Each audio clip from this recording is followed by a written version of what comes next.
Welcome back, fight fans, to another fighter interview. I'm here with Collin Godbout, fighting on his hometown show in Conflict 66, Carolina Cage Fights. He's fighting against Dusty Little, fighting out of Tennessee. Collin, how are you doing today, bro? I'm good. How you doing, brother? Good, good, good. Collin just had, how long y'all were sparring just now? We did about an hour straight sparring. We usually do 10 rounds on Sundays. Yeah. 10 5-minute rounds. Yeah.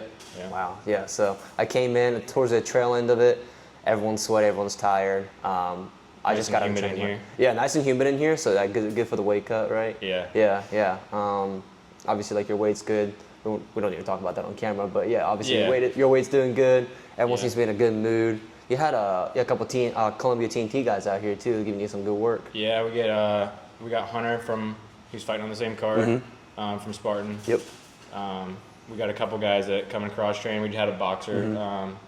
I think he's at Fluidity. Yep, that's what he said. Yeah, he's fighting on the Carolina Golden Gloves in 2 weeks.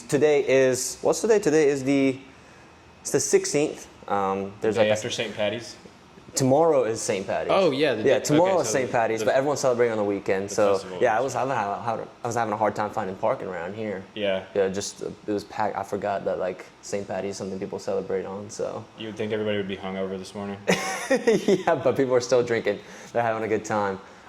Yeah, this is my first time in the 5 Points area, man. Like, really? I've been in Columbia several times for work or for interviews or for shows, but I've actually never been in this area before. Good little area to walk around in. It's pretty neat, pretty good spot to have a business, that's for sure. Yeah, I mean, you're the only MMA gym. You're actually the only gym on this street, and everyone's walking by, staring in, like, no shame, like hands on glass, staring in with like a binocular. Yeah, we put shows on for people basically. Yeah. Free shows too. Yeah. So yeah, they're on the way to getting drunk or like getting fucked up, and they just see guys fucking each other up in here. Well, there's also, I mean, there's a lot of like normal businesses out here too, like gourmet shop. They do like lunch and they got like clothing shops next to y'all. There's like a pickleball. Yeah, I mean most of the bars are on the further end, and this is kind of more of like the shopping area. Yeah, something you were talking about. I remember you were talking this with Sam the Panda from Conflict. Something you were like, the city wants to change the look on the view on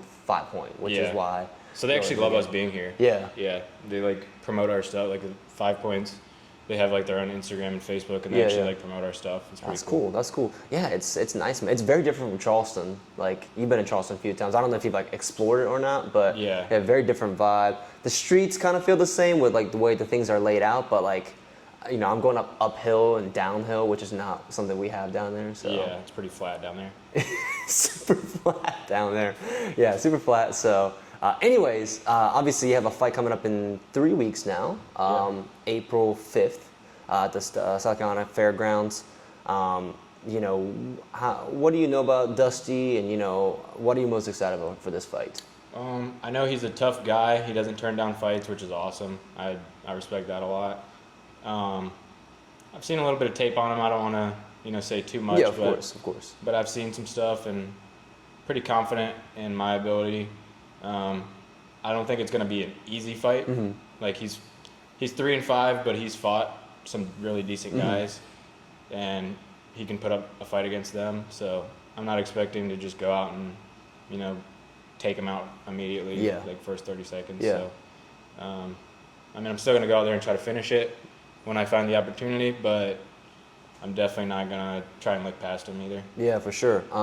Like, not talking about game plans, but more so like maybe in your day-to-day habits or like your training overall. Like, what's something that you're dialing in or changing up a little differently this time around?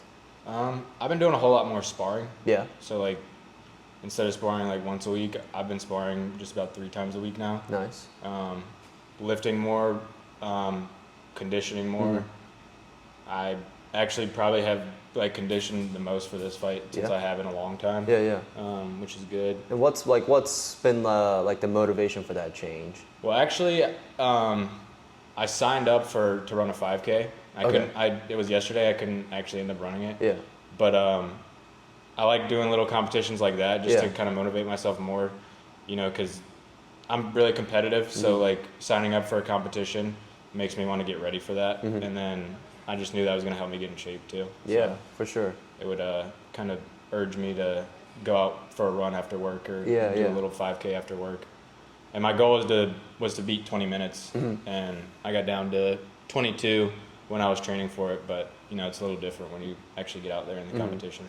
It's a little different when there's all those people around you too. Yeah. I think one that maybe actually you can't do this year, obviously, because it's on the same day as your fight, but maybe next year is doing the Charleston Bridge Run. Yeah, I've seen that. Those are actually really fun. So that's 6.2 miles. 10K. Yeah, it's fun, man. And you go over the Ashley River Bridge. Like if you never ran on it, it's a pretty nice vibe. Yeah. I like running on it. That's like actually one of my favorite spots to run. It's a lot of uphill though at first. Yeah, definitely a lot of uphill, and you actually start like deeper into the town. Mount Pleasant is what it's called. And so you start in there. You do about like a mile and a half before you get onto the bridge. Then you start going up, and then honestly, like maybe just because I'm in better shape now, but I'm running a lot more. So the hill wasn't actually as bad. But once you plateau out, dude. Did you do that last year? I did that. When did I do that? I did that 2 years ago. Okay. Yeah, I did that 2 years ago, and I ran it under an hour. That's solid. And I just came back from vacation. Like, didn't run at all for 2 weeks. Probably drinking a little bit. Yeah, definitely drinking, definitely eating like shit. I just came back from Japan, so I was eating a lot of fried food, drinking a lot. Red light district. I was with my wife, so no, no. But yeah, so we came back, and then my company was doing it. So I was like, I don't know, I guess I got to do it. Yeah, man. I mean, the worst part is honestly getting up at like 4 in the morning. Yeah. And to take the bus, take the shuttle to take you to Mount Pleasant, and then do that. But yeah, you're gonna have to wake up early for all of yeah, yeah. But if you get the opportunity, I would love to see you down there. I think that'd be cool to get like a bunch of MMA guys. Yeah. Doing that together. Maybe bring a little squad down there. Yeah, yeah. And then my boxing gym, Coach Isaac, he's opening up his gym, East Bay Boxing. It's gonna be opened up soon. I think Kevin Wynn was telling me about that. Yeah. Oh, he was here recently? No, I was playing video games with him and his brother. Oh, okay, okay. Because I train with Devin up in Gym O. Yeah. Okay, let's talk about that a little bit. So you do train at Gym O too. You're obviously cross training. How far is Gym O from here? Like 2 hours? It's about 1:40 from my house. Okay. So I drive usually, 1:40, go train for 3 hours, and then drive an 1:40 back down. Yeah. How's it like at Gym O? There's a lot of competitors. Yeah. And I've been going to their morning classes recently. I used to go to their night classes because I just changed new job. But the morning class is really good. That's when most of the competitors are in there. And it's an MMA class and then usually a kickboxing class before that. So I've been getting a lot of good work up there too. Yeah. I've been trying to go up there twice a week at least. And then, sparring down here, hopping in with you guys over at Spartan. Whenever I can, and just really trying to cross train more and just get as many looks as I can. Do you think that's like do you think that should be more of a trend that fighters should be doing is cross training? Absolutely. I think we need to look more like in our community rather than feeling like we're competing against each other. Like I hate seeing the gym wars in cities because I mean really if you want to make a name for yourself, you should all be training together and put your city on the map. That's how I feel. I love it, man. That's something, the gym I'm actually training, our RBA Rodriguez Boxing Academy, Coach Perry, he's really big on that because South Carolina is not really a big state in boxing. Yeah. So when they go to nationals, they actually took like 4 or 5 guys to nationals last year. They don't really give South Carolina any respect. So. Yeah. He's really big on creating a community, and I love that shit. It's kind of the same in MMA and kickboxing too, though. Like you don't really see many guys that are high level, competing in the UFC. You get like Wonder Boy, not really many other like big names from South Carolina. Yeah. But yeah, I think we should create a community and be able to all cross train with each other. That's why like Sundays. I just tell everybody, like all competitors, I don't want people where I have to come in and teach them. Unless they're my students, and that's fine. But I don't want, I want competitors to be able to come in and get better together. So most of the guys that come in, even from my gym, are competitors. And then, a lot of other good competitors from other gyms are popping in here. So yeah.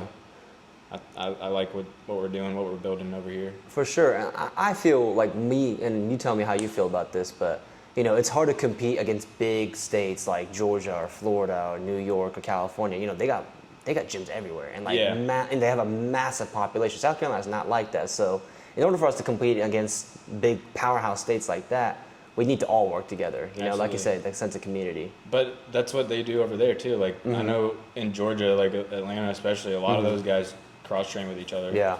So I think that's why they're doing so well. Yeah. You know, you get too used to training with the same people, learning from. I mean, it's different. I mean, you have a good coach, that's fine, but you know, your training partners have certain tendencies, and if you're training with the same like 5 or 6 guys, or you know, even if you got 20 guys in the room and you're training with the same guys, you're getting the same looks all the time, and I think it's good to broaden your horizons and, you know, really go out there and just get as many looks as you can. Absolutely. I mean, mixed martial arts, you want to mix all the arts, you know, Exactly. from everybody. So Exactly. yeah, definitely very well said, man.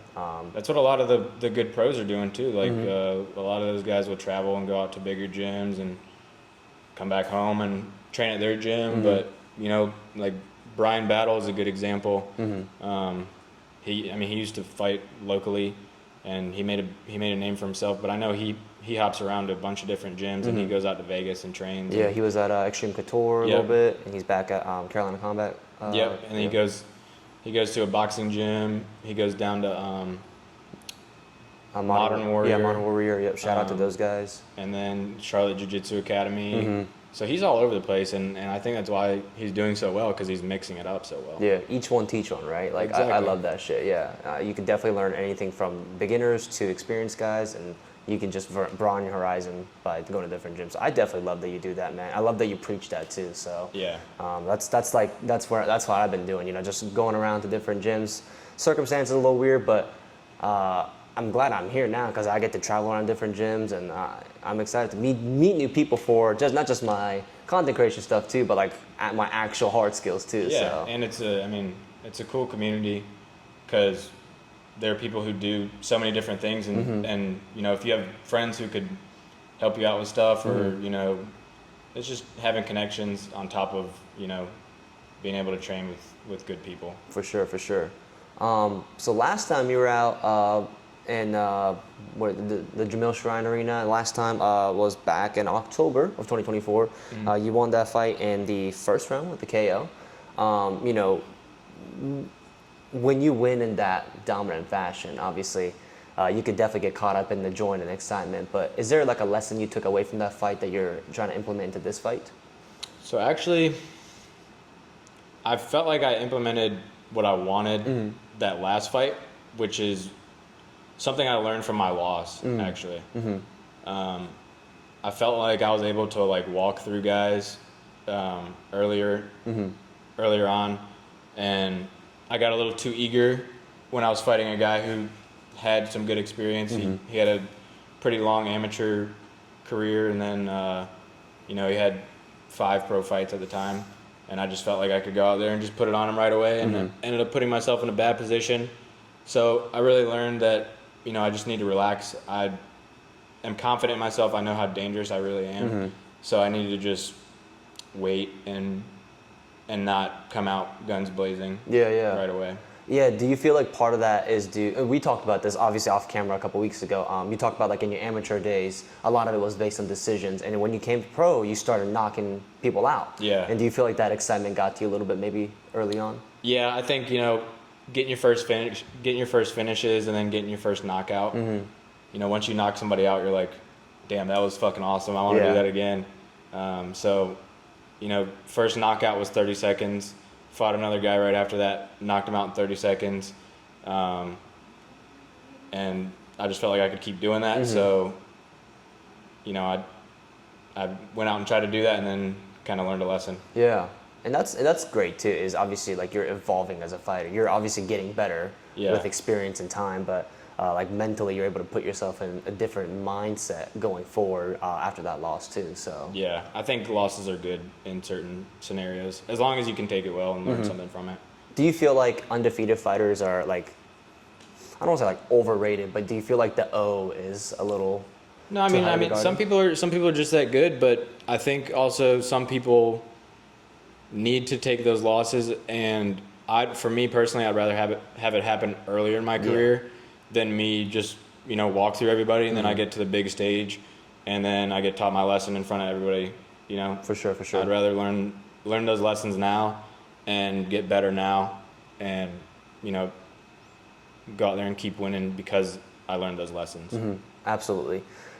Speaking of that too, so like, what's a goal for you for this year? Obviously, you have this fight coming up. That's your goal currently. But after this fight, is there a bigger, grander goal in 2025 that you're trying to achieve? Yeah, I'd love to get on the Contender Series. I know they start up usually around August, late summer time. So, I think 1 or 2 more wins could put me there. I have a good manager with connections, so I think 1 or 2 more wins in good fashion would put me in that spot. I have six pro fights. Even my one loss is a first round finish. All my fights are first round finishes. So, I'm gonna go out there and be exciting and put on a show for the people. And you always do. You always put on a show in front of people, man. And that's why Conflict loves you. That's why Conflict fans love to see you fight, man. Yeah. For sure. And obviously you're doing it in your hometown, so I'm hoping for a big crowd for you, pulling for you. And I'm excited to watch that fight too, man. So that'll actually be a week after my fight. And so I get to actually, relax and watch you do your thing in there. So. And you're fighting in Greenville, right? Yeah, I'm fighting in Greenville. Yep. So with Dylan and Aiden, those guys up in Spartan, they got title fights. Aiden's in a tournament for a title fight. I'm just got my regular 3 rounds, but I'm excited for that one. And so like moving with you is awesome too, right? Like you do give me a very, very different look from what I'm used to. So I appreciate you coming up and sparring with us also. Absolutely. What is it like? What is it like owning a gym now? What does that operation look like?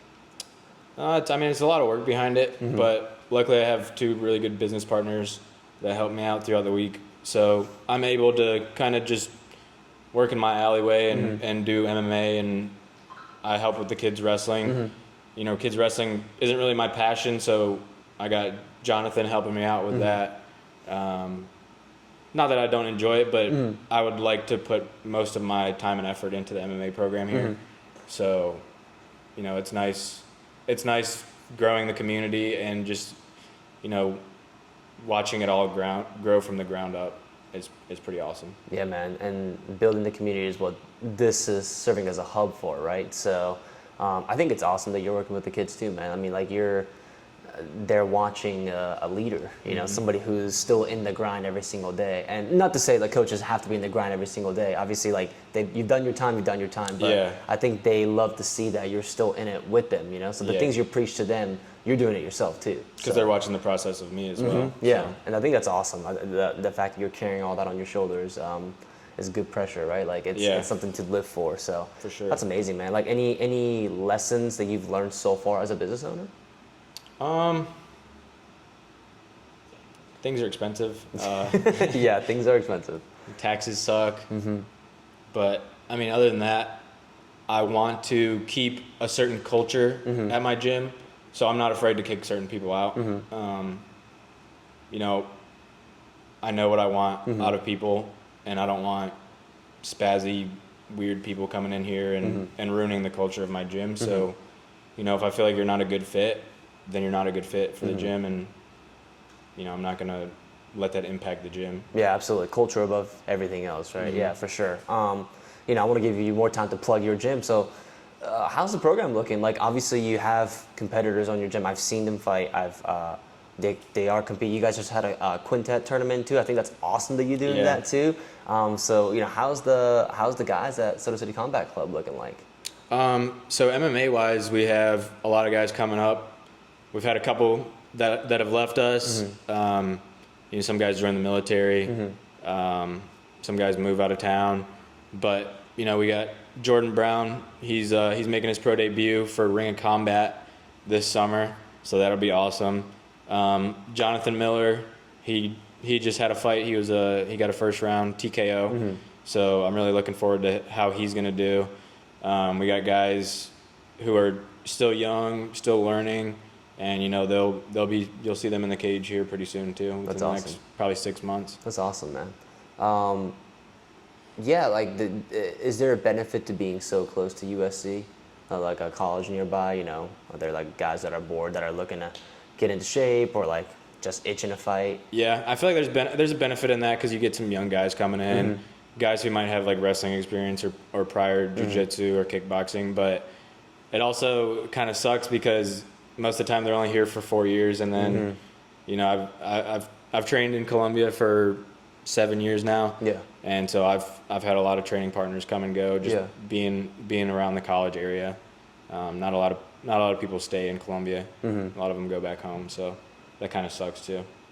Absolutely. Yeah, you always hate to see good guys leave, you know. Yeah, especially guys, you know, who have potential. Yeah. Yeah, those like are always tough. Two guys that I used to coach that joined the military, they had a lot of potential if they would have stayed and fought, but you know, they're onto their own life, and they have their own goals. So. Yeah, man.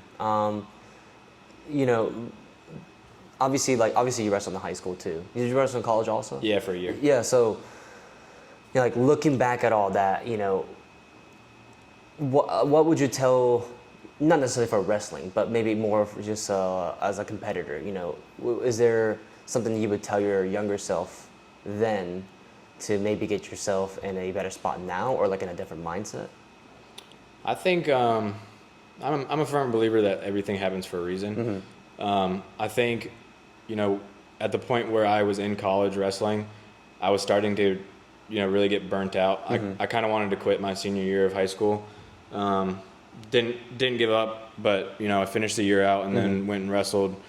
But I think if I would have wrestled all 4 years in college, I would have just been done. Yeah. You know, with competing. So I think, you know, everything happens for a reason. I didn't really know what I wanted to do at that point in my life, so going to college wasn't really a good option for me. You know, I was just going to go and waste money and probably sit at a desk and hate my life. So, you know, I ended up leaving college and working, and then I think I was 19, started training MMA, and so it got me here, and I feel like I had a great base. Yeah.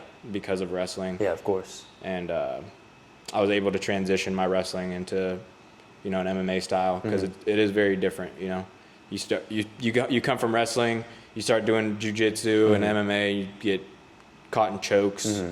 You know, even some of the highest level wrestlers who switch over, they don't make it because they just can't adapt their style. Yeah. So. I love that, man. I love it. I've been opening myself to more of the things are happening the way it's supposed to happen. Yeah. And it gives me comfort knowing that things are. You're right where you need to be. Yeah. It's gonna be okay. Like things are gonna be okay. Yeah. You know, so before we start wrapping things up, like obviously you have this fight coming up. You know, what is a message you have for the city, for your team? You know, something you want to leave your fans off with. Just know I'm coming for everybody's necks here in 2025. I'd like to thank my sponsors, State Street Pub, Pops in the Vista. Those are my only two sponsors for this fight right now. I want to give a shout out to them. We're doing the show is actually doing their face-offs at State Street Pub. So we're doing our face-offs with Conflict over there. Come out, buy some drinks, and watch some people stare each other down and mean mug. Yep. And, you know, come out after the fights and get a drink and celebrate with everybody who fought that day. Yeah, absolutely. I mean, I love going to the after parties, man. I love seeing the fighters there.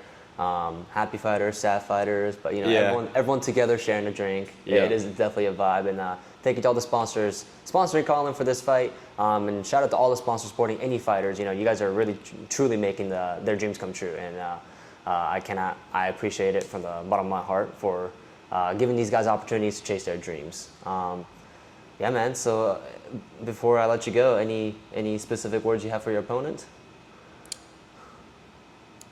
Watch your chin, baby. Watch your chin. Cool. Thank you for tuning into another fighter interview. We will see you guys April 5th, Conflict 66 at the Carolina Cage Fights.